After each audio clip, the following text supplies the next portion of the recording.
بسم اللہ الرحمن الرحیم۔ واقعات پڑھیے اور عبرت لیجئے۔ سبق نمبر 97۔ شاہ عبد الرحیم صاحب رحمۃ اللہ علیہ کی عاجزی۔ امام شاہ ولی اللہ رحمۃ اللہ علیہ کے والد حضرت شاہ عبد الرحیم صاحب رحمۃ اللہ علیہ ایک مرتبہ ایک راستے سے گزر رہے تھے۔ اسی راستے میں دوسری طرف سے ایک کتا آ رہا تھا اور راستہ اتنا تنگ تھا کہ کوئی ایک ہی اس پر سے گزر سکتا تھا۔ جب کتا قریب آیا تو شاہ صاحب نے کہا، ارے کتے، تو نیچے اتر جا، اس لیے کہ میں نیچے اتروں گا تو میرے کپڑے گندے ہو جائیں گے اور مجھے نماز پڑھنا ہے، اور تجھے کیا، تو گندگی ہی میں رہتا ہے، گندا ہوگا تو پھر صاف ہو جائے گا۔ اللہ تعالیٰ نے کتے کو زبان دے دی۔ کتا کہنے لگا، شاہ صاحب، آپ کی یہ بات تو صحیح ہے کہ اگر میں گندے نالے میں اتروں گا تو ناپاک ہو جاؤں گا، پھر پانی میں ایک ڈبکی لگاؤں گا تو صاف ہو جاؤں گا، مگر آپ کے دل میں میری جو حقارت اور اپنی بڑائی ہے، اس سے آپ کے دل میں جو نجاست پیدا ہو گئی ہے، وہ 7 سمندروں کے پانی سے بھی ختم نہیں ہو سکتی۔ اللہ اکبر۔ یہ سن کر شاہ صاحب کتے سے معافی مانگنے لگے اور اللہ کے دربار میں توبہ کی۔ آج ہم لوگ کتے تو کتے انسانوں بلکہ اپنے سے بڑے اور افضل لوگوں کی بھی تحقیر کرتے ہیں اور اپنے کو سب سے بڑا سمجھتے ہیں۔ غور کرو کہ ہمارے دلوں کی گندگی کا کیا حال ہوگا۔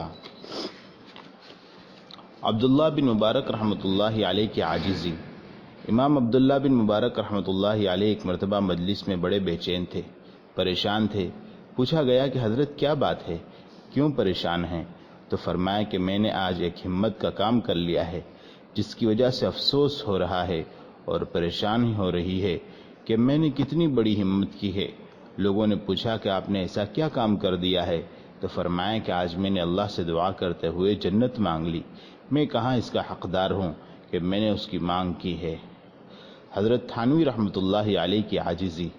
حضرت تھانوی رحمۃ اللہ علیہ کہتے ہیں کہ اے اللہ، مجھ جیسا گنہگار جنت نہیں مانگ سکتا، اتنی درخواست کرتا ہوں کہ جنتیوں کی جوتیوں میں جگہ عطا فرما دے، اور فرماتے کہ یہ جنتیوں کی جوتیوں میں رکھنے کا سوال بھی اس لیے کرتا ہوں کہ دوزخ کو برداشت کرنے کی طاقت نہیں ہے، ورنہ تو میں دوزخ کا حقدار تھا۔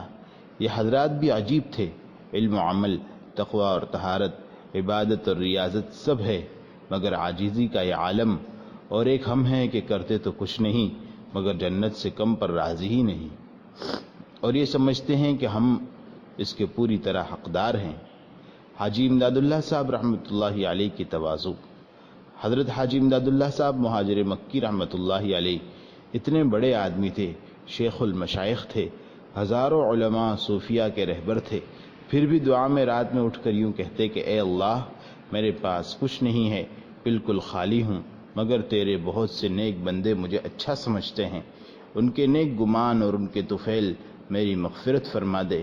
سوچئے اتنے بڑے بڑے لوگ جن کا علم و عمل اور تقوی اور زہد بے مثال تھا، وہ بھی اپنے آپ کو کچھ نہیں سمجھتے تھے۔